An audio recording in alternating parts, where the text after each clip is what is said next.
दादा छत्रपती शिवाजी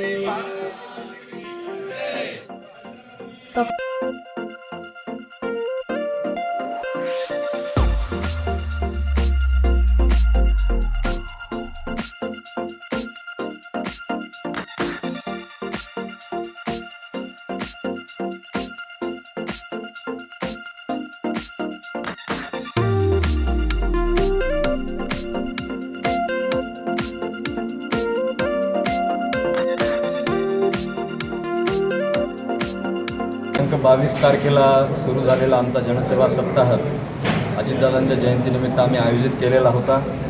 ग्रामीण भागात आणि शहरी भागातून त्याला उदंड असा प्रतिसाद मिळाला. जे जे काय आम्ही कार्यक्रम या 7 दिवसात राबवले ते सर्व हे लोकहिताचे, जनहिताचे, समाजाभिमुख असे कार्यक्रम होते. मग त्याच्यात विद्यार्थी, युवक, माता भगिनी या सर्वांसाठी आम्ही वेगवेगळे कार्यक्रम आयोजित केले होते. शहरातील प्रत्येक वार्डात आम्ही 50-50 झाडांचं वृक्षारोपण आम्ही आमदार साहेबांच्या उपस्थितीत केलं. त्याचबरोबर 2 मोठे महाआरोग्य शिबिर घेतले, ज्याच्यामध्ये परभणी रोडच्या ती बाजूचं म्हणजे जिथं जुनं वसमत आहे तर त्या ठिकाणी जवळपास 650 रुग्णांना त्या दिवशी आरोग्य तपासणी करता आली. आणि तसंच एक मोठं आरोग्य शिबिर आम्ही परभणी रोडच्या उजव्या बाजूला म्हणजे जो अर्बन एरिया आहे, नवीन वसाहती आहेत, त्यांच्याकरता आम्ही ते आरोग्य शिबिर घेतलं. त्याच्यातही 954 लोकांनी स्वतःचं आपलं आरोग्य तपासून घेतलं.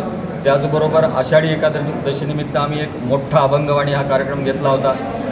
सांस्कृतिकमध्ये राष्ट्रवादी कमी नाही हे थोडक्यात मला तुम्हाला सांगायचं आहे. राष्ट्रवादी काँग्रेस पार्टी फक्त भौगोलिक विकास करत नाही तर आध्यात्मिक, धार्मिक आणि सांस्कृतिक विकासाचाही विडा राष्ट्रवादी काँग्रेस पार्टी वसमतनं उचललेला आहे. त्यालाही प्रचंड असा प्रतिसाद भाविक भक्तांचा, रसिकांचा आम्हाला मिळाला. त्याच्यानंतर आम्ही आज ग्रामीण भागासाठी रक्तदान शिबिर आयोजित केलं होतं. जवळपास 723 रक्तदात्यांनी आजच्या या रक्तदान शिबिरामध्ये आपला सहभाग नोंदवला. त्याच्यानंतर जो पूर्ण वसमत विधानसभा मतदारसंघातील महिलांचा सन्मान होता त्याच्यामध्ये युवती आणि ज्येष्ठ श्रेष्ठ महिला भगिनी यांचा आम्ही जवळपास 250 महिलांना सन्मानचिन्ह आणि मानधन देऊन त्यांचा आम्ही सन्मान केला.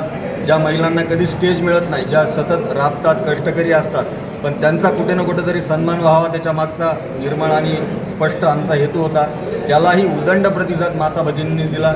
त्याबद्दल आम्ही त्यांचे शतशः ऋणी आहोत. आणि या अशा वेगवेगळ्या उपक्रमातून आम्ही हा जनसेवा सप्ताह आपल्या सर्वांच्या साक्षीने आणि सहकार्याने साजरा केला आहे. आणि याला संपूर्ण जे काय मार्गदर्शन होतं किंवा ज्यांच्या आधिपत्याखाली हा कार्यक्रम होता तसे आमचे कार्यसम्राट आमदार राजूभाई यांचं आम्हाला सगळं मार्गदर्शन आहे की त्यांचंच प्रोत्साहन आहे आणि त्यांचाच उत्साह आहे. त्याच्या धर्तीवर आम्ही सगळेजण त्यांच्या सहकार्याने सगळे यशस्वी करू शकलो. त्याबद्दल आपल्या पत्रकार बांधवांचे आभार मानायला पाहिजे तितके कमीच आहेत, पण तरी आपल्या सर्वांचे मनपूर्वक एकदा आभार व्यक्त करतो आणि थांबतो. जय हिंद, जय महाराष्ट्र. सर्व पत्रकार बंधूंचे आज आमच्या कार्यक्रमात सहभागी झाल्याबद्दल सर्वांचे स्वागत करतो. सतत आपण जानतो 22 जुलैपासून ही अजितदादा पवार साहेब त्यांच्या जन्मदिनी आज महाराष्ट्र घडला होता. पण काही आकस्मिक झाल्याने सगळे राष्ट्रवादी परिवार असू द्या किंवा महाराष्ट्रात आली सगळी जनता असू द्या की पोरकी झाली होती. परंतु आजही आपण पाहतो दादाला जाऊन जवळपास 6 महिने झाले, परंतु दादाला पुन्हा विसरायला तयार नाही. अशा आमच्या सर्वांच्या आधारवर असणारे स्वर्गीय अजितदादा पवार साहेब यांची जयंती जनसेवा सप्ताह या निमित्तानं आपण साजरी करतोय. वसमतचे लोकप्रिय तारके आमदार राजूभाई नवघरे यांनी मागील 8 दिवसापासून पूर्ण मतदारसंघामध्ये नियोजनबद्ध असा कार्यक्रम करू प्रति गावा दिल्लीपासून ते शहरापर्यंत असं या सप्ताहाचं नियोजन करत या सप्त्यामध्ये वृक्ष लागवड असेल, दादाची जयंती जे की ग्रामपंचायत किंवा जिल्हा परिषद शाळा असेल या ठिकाणी राष्ट्रवादी काँग्रेस पार्टी दादाची प्रतिमा देऊन मोठ्या उत्साहानं तिथल्या गावकऱ्यांना आणि शाळेतील सर्व विद्यार्थ्यांना उत्साहात साजरी केली. त्याचसोबत प्रत्येक गावागावात आज आपण पाहतो असं येथे गाव 216 गावात ज्या मतदारसंघामध्ये आहेत त्या 216 गावामध्ये प्रत्येक ठिकाणी वृक्ष लागवड झालेली आहे. विद्यार्थ्यांना शालेय साहित्य वाटप करण्यात आलेलं आहे. तसेच वसमत शहरामध्ये पूर्ण वार्ड वाईज स्वच्छतेची मोहीम घेतल्या नगरपालिकेतील आपल्या सर्व नगरसेवकांना सोबतच महायुतीतल्या सर्व नगरसेवकांना आपल्याला सहभाग करून स्वच्छता मोहीम सुद्धा मोठ्या उत्साहात राबवली. आपण पाहतोय ते कार्यक्रम दादा सकाळी 6 पासून रात्री 10 पर्यंत न थांबता न थकता स्वतः प्रत्येक ठिकाणी काम करायचे.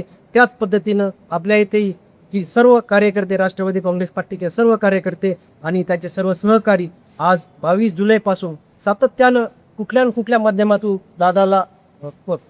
दादाला प्रत्येक ठिकाणी कसं दिसतं ठेवावं या पद्धतीनं सर्व उपक्रम राबवत आहेत. आपण पाहतो मागील 24 जुलै रोजी वर्धमान मंगल कार्यालय येथे शहरी भागातील आपला रक्तदान शिबिर तिथं घेण्यात आलं होतं.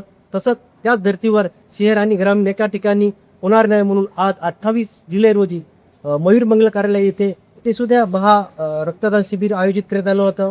का दोन्ही ठिकाणचं रक्तदान शिबिर आणि रक्तदात्यांना जवळपास 1077 रक्तदात्यांनी आपले रक्तदान करून दादाची जयंती स्वतः दान करून प्रत्येक कार्यकर्त्यांना इथं साजरी केलेली आहे. निश्चितच या रक्ताचा प्रत्येक थेंब कोणातरी रोगी किंवा रुग्णांना निश्चितच कामी येईल आणि त्या प्रत्येक ठिकाणी दादा जातील अशी अपेक्षा आपण या रक्तदान शिबिरातून ठेवतो. आणि आपण सर्व हा कार्यक्रम करते वेळेस एकटे न करता राजूबाईसोबत असणारे राजूबाई सगळं सहकार्य, पक्षातील सर्व पदाधिकारी, कार्यकर्ते, तळागाळातील प्रत्येक महिला असेल, वृद्ध असेल, पुरुष असेल, शेतकरी असेल किंवा इथं कष्ट करणारा कुठलाही एखादा घटक असेल आणि शालेय विद्यार्थी असतील, सर्वांनी मिळून हा सप्ताह मोठ्या उत्साहात साजरा केला. निश्चितच भविष्यात दादा जर पाहत असतील तर निश्चितच आम्हा सर्वांचे मनापासून दादांनी आभार मानिक असावा असा मी व्यक्त करतो. आणि सर्वांना आजच्या हा कार्यक्रम तुम्ही केलेल्या पद्धतीबद्दल आणि दादाच्या जयंतीबद्दल पुन्हा एकदा शुभेच्छा देऊ. आजचा हा कार्यक्रम येथे संपला असं राष्ट्रवादी काँग्रेस पक्षाच्या वतीने